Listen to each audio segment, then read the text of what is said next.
I'm an elite banker, so I deserve to remarry a beautiful and competent girlfriend. Being with a gloomy woman like you is bad luck for me. I'm divorcing a useless person who doesn't earn a penny. How can you say that? What about our child? What are you planning to do? You take care of Lily. I'm going to have a new child with my mistress. Left by my husband with my daughter, and to make matters worse, he started talking about remarrying after getting his mistress pregnant. Fed up with my husband's attitude, I decided to divorce. The divorce went through smoothly, but I had other important things to do. I went to my husband's workplace to handle an important procedure where my husband and his mistress, smirking, approached me. "Did you miss me so much that you came to my workplace? Haha, you must have come to withdraw savings since you don't have money as a housewife, right?" Facing the two of them looking down on me like trash, I told them with a cold expression, I came to withdraw $6 million. Upon learning that I had won a large sum from a lottery ticket I bought on a whim, my husband desperately begged for my forgiveness, completely changing his tune. "My name is Emily. I am currently 32 years old. My childhood dream was to become a caregiver. I wanted to be helpful to people. After graduating from high school, I attended a specialized school for care welfare and successfully passed. I was able to fulfill my childhood dream. Working as a caregiver was hard, but I found great fulfillment in being thanked by the patients. One day, I was invited to a mixer by a close coworker. There I met Ethan. My first impression was, wow, he's handsome. I wanted to talk to him, but he seemed like the cool, quiet type, and I wondered if he disliked such events. However, as luck would have it, we were headed in the same direction afterward. As we walked to the station together, I found he was surprisingly talkative, and we had a great time. Ethan was just shy, not cool or anything. I found that gap endearing. We quickly became close and decided to get married. However, through mutual acquaintances, I later learned that Ethan had another girlfriend at the time. I was shocked to discover it was a case of two-timing, but I only found out after we were married. Regardless, I believed he had chosen me purely out of love. In the early days of our marriage, we enjoyed watching sports and going to the movies on our days off, fully enjoying our newlywed life. Buying lottery tickets became a shared hobby. It started when we first stumbled upon a lottery ticket vendor while going to a sports event. We bought a sports lottery ticket on a whim. Surprisingly, we won. It was probably beginner's luck. It wasn't a huge amount, but we got quite into it, buying small amounts regularly. For example, we'd buy tickets on days considered lucky, or if my horoscope was good that day. It was one of the few hobbies we both enjoyed. By our 4th year of marriage, we wanted a child but were having trouble conceiving. We were considering fertility treatments when we discovered I was pregnant. "That's great, Emily. We're finally going to be parents."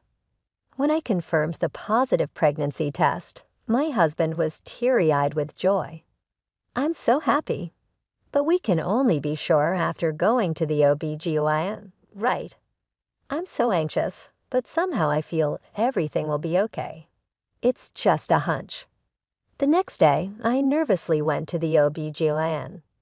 The doctor confirmed on the ultrasound, "Congratulations, you are pregnant." I could see for myself that I was indeed pregnant. I was so happy that I immediately emailed my husband from the hospital's waiting room. "I'm pregnant, just entered the 5th week. Once we're in the safe period, we need to tell both our parents." The email was read immediately, and he replied, "Really? That's great. I'm so happy. Thank you, Emily. Please take care getting home." He usually takes a while to respond, but he must have been really happy this time. I returned home savoring my happiness. That night, "It's going to be exciting from now on, Ethan. Do you want a boy or a girl? Tough choice. I'd be happy with either, but if it's a girl, I might be too sad when she gets married. If it's a boy, it'd be fun to play a lot while he's small. Well, yeah, but if it's a girl, I'd love to talk about love stories with her. We had such light-hearted conversations while eating dinner. Soon after, we found out the baby's gender. Throughout the pregnancy, my husband supported me, and although it was tough, I had a happy maternity life without any major problems. Time flew by, and I safely gave birth to a lovely baby girl we named Lily. We talked about overcoming challenges together as a couple, but after the pregnancy and birth, I quit my job. Originally, I worked as a caregiver, which was physically demanding and involved night shifts, so continuing was difficult. However, my husband's attitude changed drastically after I became a full-time housewife. When we both worked full-time, we shared household chores. But once I became a housewife, he would say things like, "You've been at home all day, right? Why haven't you cleaned? You must be bored, right? Make more elaborate meals." And started to berate me with his attitude like that. Our marital relationship gradually weakened. And although we shared a bed, our intimate life became non-existent. He only tolerates sleeping in the same bed because he has nowhere else to sleep. He even says, "I don't even want to sleep with you."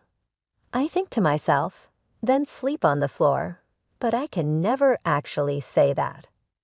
We hardly have any meaningful conversations anymore. Ethan only talks about practical matters.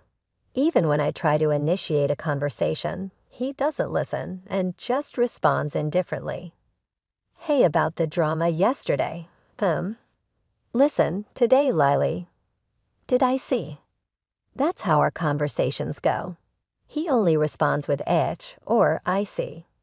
He doesn't seem interested in expanding the conversation. The only time he gives a proper response is when he's angry. "What's this food? It's too bland. I can't enjoy this meal. I thought too much flavor isn't good for health. Shut up. You can't cook. Your cleaning is sloppy. You're completely useless at everything. If I hadn't married you, a woman like you wouldn't have been picked up by anyone." He often says things like that. Eventually, he even treats our 3-year-old daughter Lily coldly. "Daddy, look. Lily drew this." She shows him a drawing of him, but he just dismisses it with, "Oh, I see." A child wouldn't grow fond of such a father.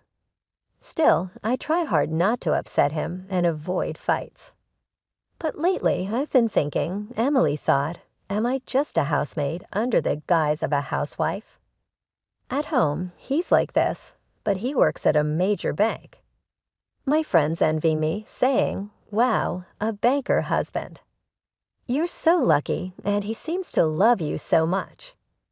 Indeed, Ethan is good at keeping up appearances. Once at a friend's wedding, he said in front of everyone, "Emily is great at cooking, cleaning, and laundry. She's a really good wife." Hearing this, my friends were all excited, exclaiming, "Wow, that's so sweet." However, in reality, at home, he has no interest in me or our daughter and is just an abusive husband. He's a completely different person at home and outside. And my husband, Ethan, was incredibly selfish. On weekends, he'd leave without saying where he was going, returning home past midnight, never helping with household chores or childcare during the week. I never knew when he'd finish work. He'd come home late without any explanation.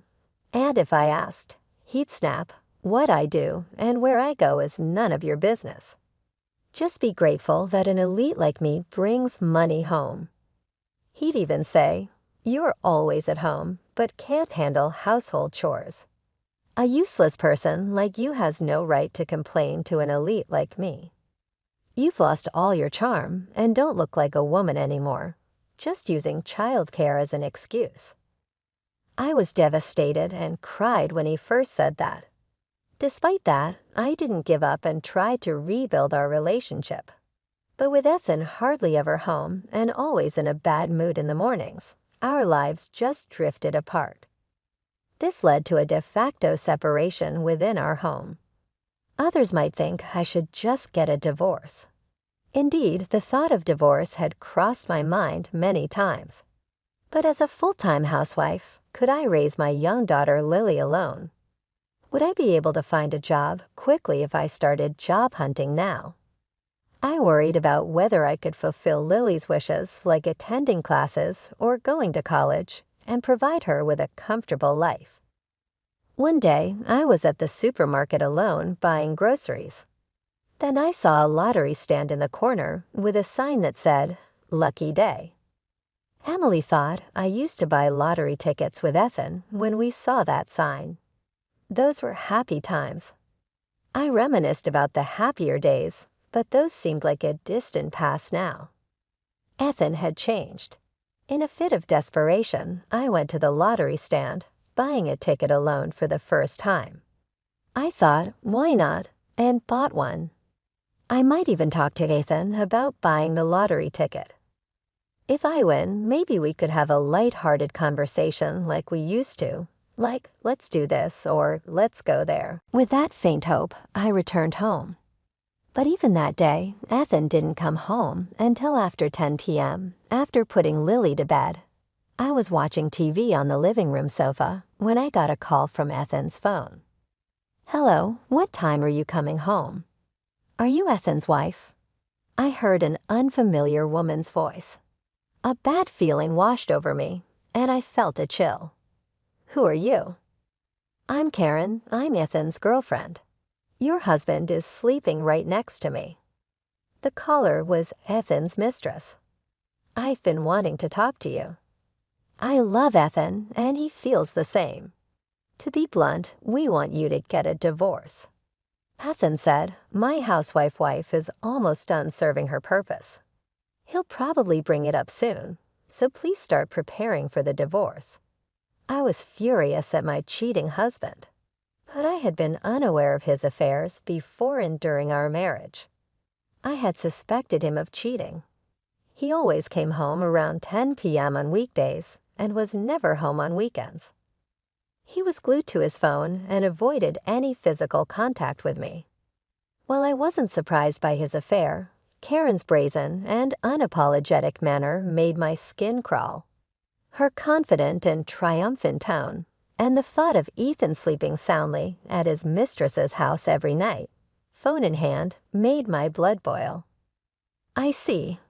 I can't say anything without talking to my husband, so I'll end the call now.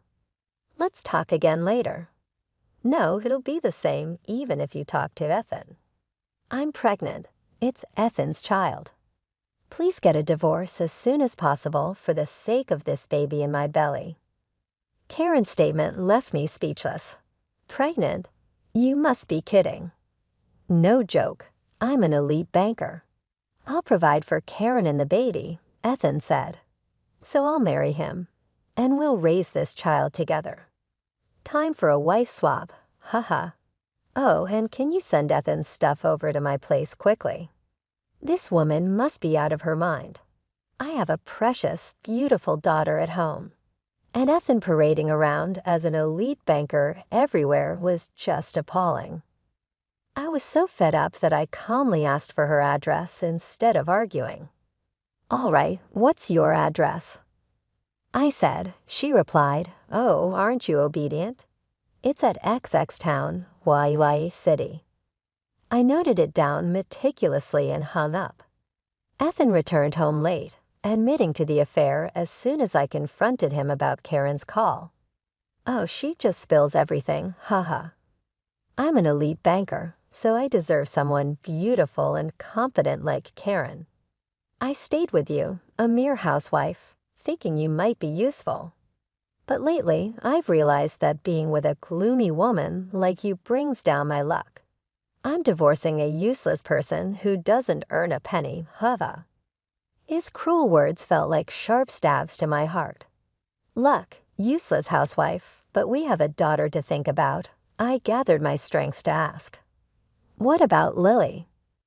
"You take care of Lily. I'm going to have a new child. Of course, I'll pay the property division. A mere housewife like you can't live without it, haha. Unlike you, it's easy for a high earner like me to pay property division, haha. No apology, no regard for our daughter. Does this man even have a heart? Something inside me snapped. I had no more attachment to this man. I had to protect my daughter alone.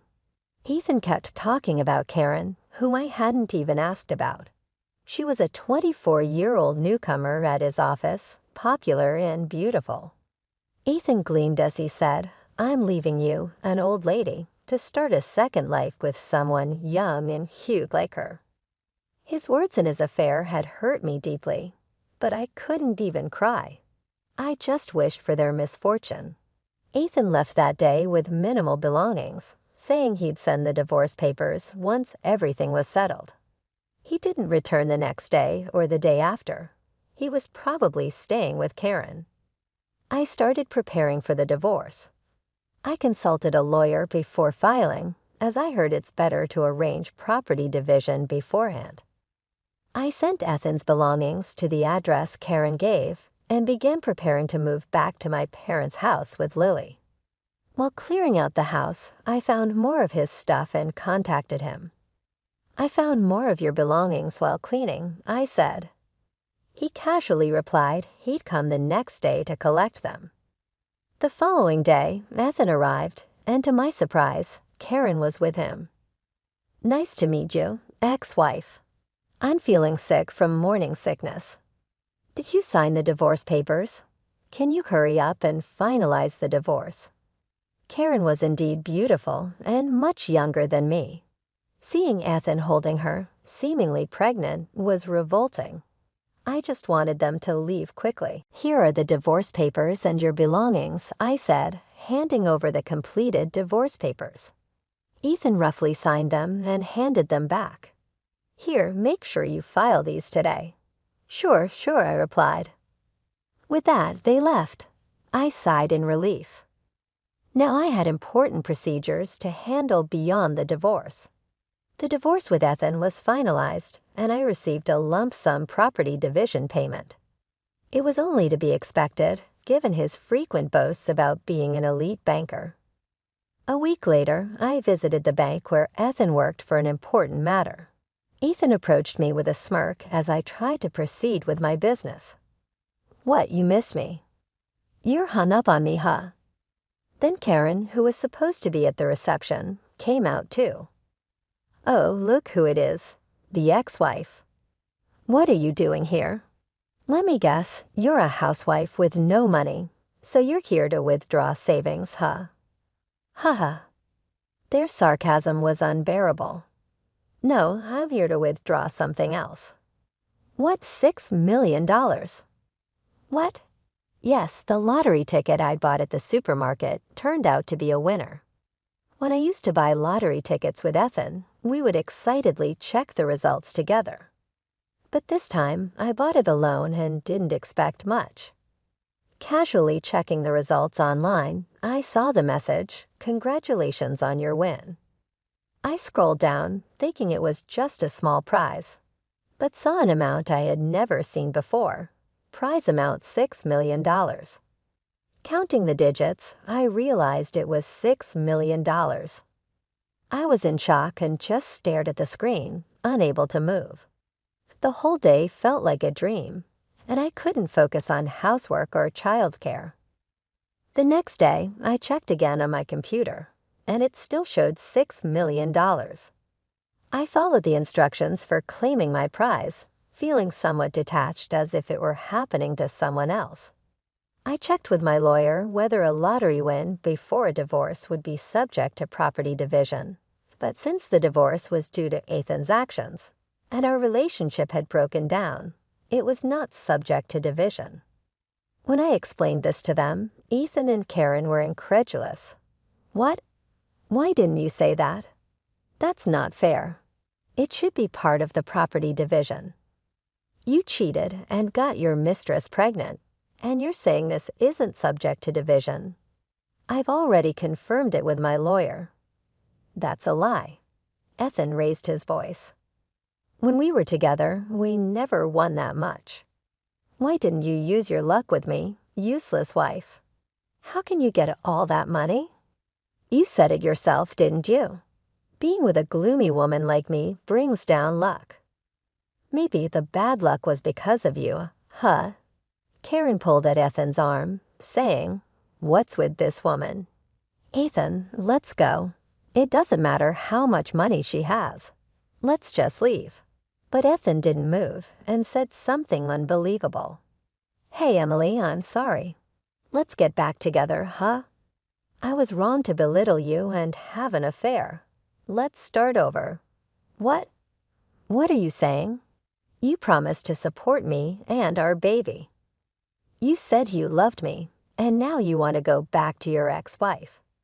But with $6 million, we could quit our jobs, buy a house, a nice car, go on trips. Wouldn't that be great? Ethan, blinded by money, proposed getting back together. His despicable words ignited a fireball of anger inside me. You are a terrible person. I couldn't believe I had spent years living with such a despicable man. I'm sorry for everything until now. I'll cherish you from now on. Let's reconsider, huh? Ethan grabbed my arm and wouldn't let go. I shouted back, "Don't you dare joke with me." He seemed surprised by my outburst and flinched. At that moment, someone from the back of the bank approached us. "Ethan, what's going on?" "Mr. Branch Manager." The person was the bank's branch manager. Ethan and Karen were flustered at his arrival. "Nothing. It's nothing." "I heard about what's been going on from a staff member. Are you sure it's nothing?" "Well, it's just that. I'll talk with you later about this and your relationship with Karen." Ethan and Karen's faces turned pale. I guess the bank wouldn't take kindly to infidelity and pregnancy scandals being openly discussed in the workplace. I watched the three of them with the thought, "Serves you right." As the branch manager approached me, he said, "Ma'am, I'm sorry for the discomfort you've experienced here." He bowed deeply to me, and Ethan and Karen followed suit, likely due to the branch manager's presence. "Oh, no, it's fine. You came to withdraw your lottery winnings, right? Let me assist you with that." Thanks to the branch manager's smooth handling, I successfully withdrew my winnings and suddenly became a millionaire. A few days later, Ethan kept calling me incessantly. I regretted not blocking his number. At first, I ignored the calls, but they were so persistent that I finally answered.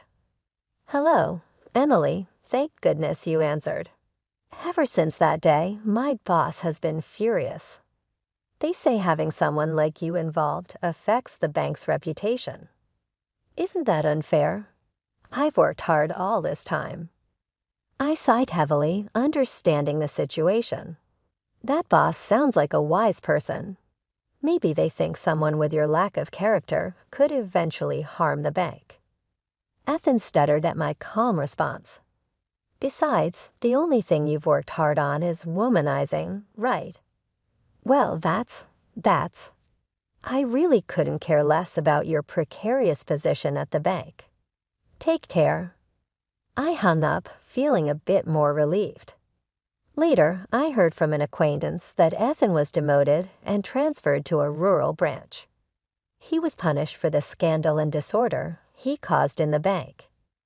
Karen, having witnessed the whole scene of Ethan pleading to get back with me after learning about my winnings, furiously confronted Ethan. "Actually, the baby isn't yours." "Well, maybe it's not yours. I had other marriage candidates, and I thought marrying an elite banker like you would be a good choice. But a demoted, uncertain bank employee is of no use to me.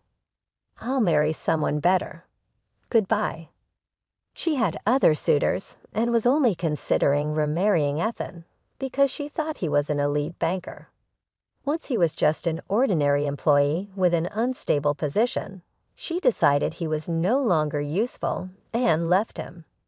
Ethan was eventually abandoned by his mistress, left by his wife and child, and found his position at work in jeopardy. It was a tale more frightening than any horror story. It truly felt like a well-deserved comeuppance. As for me, with the lottery winnings, I moved to a new apartment with my daughter.